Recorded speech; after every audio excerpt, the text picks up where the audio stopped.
Hey there, welcome to the Movie Review Mom YouTube channel. I'm the mom and I do the movie reviews. And my goal is to save you time and money by giving you the scoop on filmmaking quality and content. So you can decide whether or not you want to spend time or money or both sometimes watching a particular film. So today, the movie I'm reviewing is called Bonnie and Clyde, the Musical. This comedy musical about the most notorious criminal couple in US history is now available to stream on demand. It's rated PG-13. It's 2 hours and 1 minute long. And my overall movie review mom grade is a B. So I'm going to give you an overview in a nutshell, and then I'll point out things I like, things I didn't like, tips for parents, themes worth talking about, funny lines, interesting lines, and we'll finish up with recommendations for other films that are sort of similar that you might also like if you like this one. All right, so in a nutshell, this sold out stage musical was filmed live at the London's Theatre Royal Drury Lane. Say that 10 times fast. You can learn more about this musical and how to view it at bonnieclydelive.com, where you can purchase merchandise from the show as well as buy a perpetual access ticket to watch it on any device. So that's kind of cool. The musical was directed by Tony nominee Jeff Calhoun. The film version was directed by Ben Crabb. Writing credits go to Ivan Menchell. So quick tips for parents. I think kids are going to be bored, especially if they don't like musicals. And if they don't know the history of Bonnie and Clyde, they're going to probably get a skewed version of it as well. So mostly it's for adults. There are jokes about alcohol. There is some profanity. An unmarried couple disrobes into their underwear before getting into bed for shenanigans a few times in the movie. Now, this is a stage play, so obviously they're not nude and they're not going at it, but I'm just saying. And then a man hits a woman and she slaps him back. Now, that's all in addition to the fact that Bonnie and Clyde were brutal criminals who killed people. And we do see some shooting and some of that kind of stuff as well. And all of the above is in addition to the crimes we see committed as well as the brutal murders.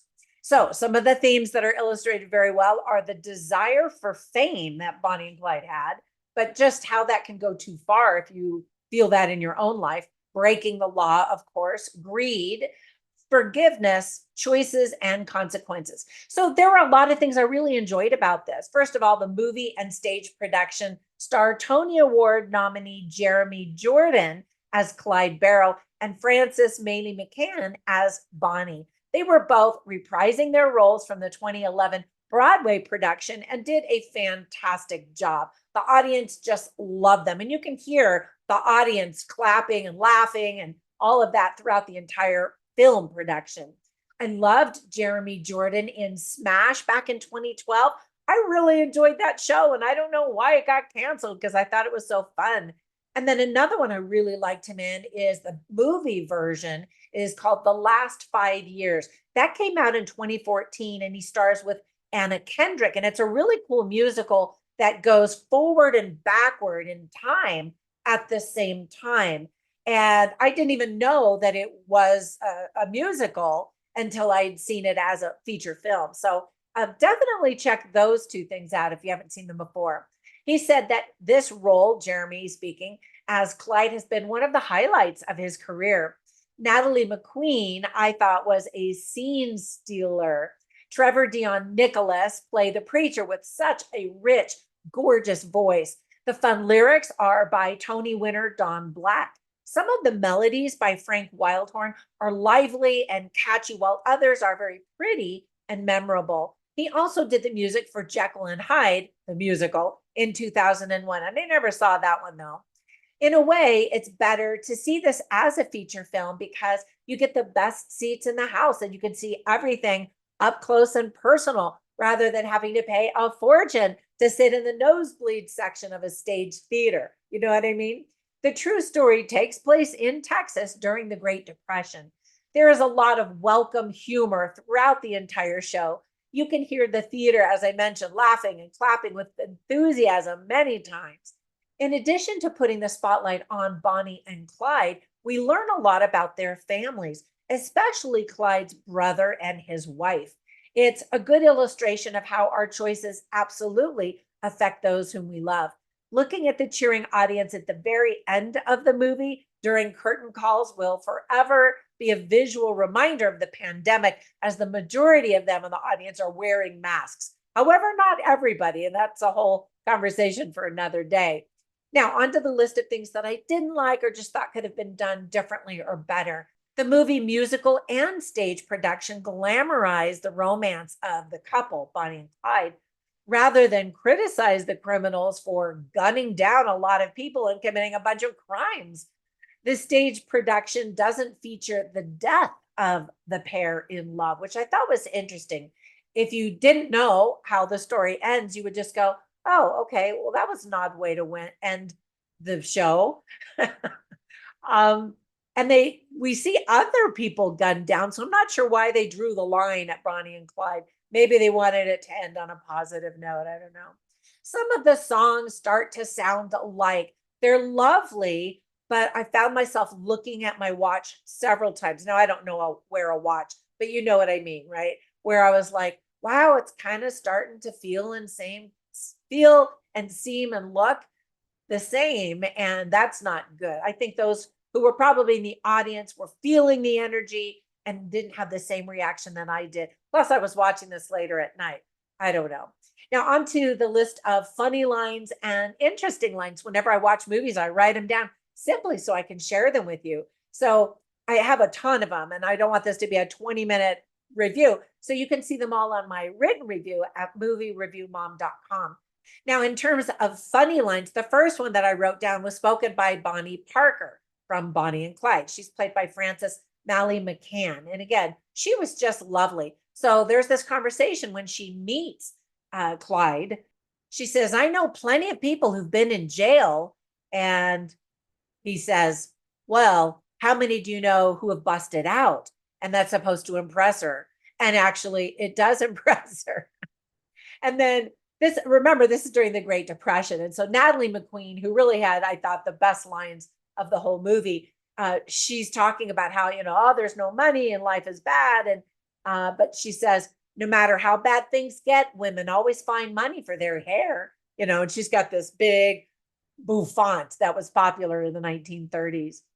And then her husband, who is Clyde's brother, Henry, says, I thought you said it was wrong to judge. And she says, this was not a judgment. It was an observation. And most of the people in the cast have kind of a Southern drawl because it takes place in Texas. Now, later on, we see Bonnie and Clyde in Oklahoma and, kind of traveling around the country a little bit. Then there's another cute line where Clyde's brother, Henry, says, say what you want about Clyde, but he never forgets family.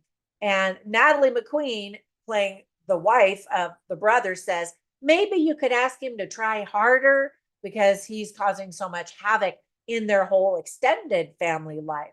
And then I just thought that this was kind of a funny conversation between Henry and his wife. And, she's like, we have everything we want. You don't have to go robbing banks and doing all this crazy stuff.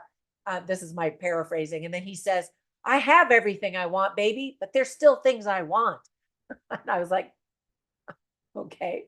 And then when it comes to the interesting lines, Clyde says, everyone has a dream. I have a plan.